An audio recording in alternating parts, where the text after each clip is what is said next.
Evet, şu arada 4 kişi varmış. 3 kişi ağır yaralı hastaneye kaldırıldı.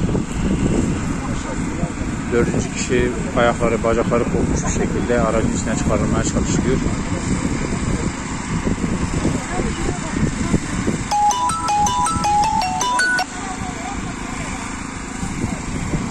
Tekrar yapma.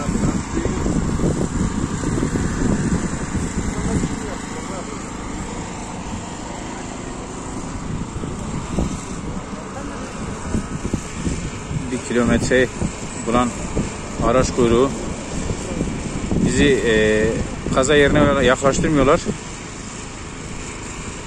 Ama ağır bir hasarlı kaza olmuş.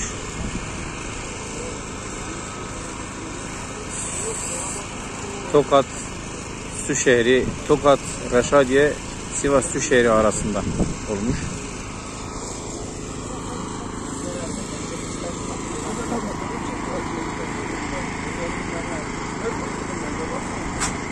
Reşadiye Suşehri yolunda. İçinde 4 kişi varmış. 2 kişi ağır olmuş.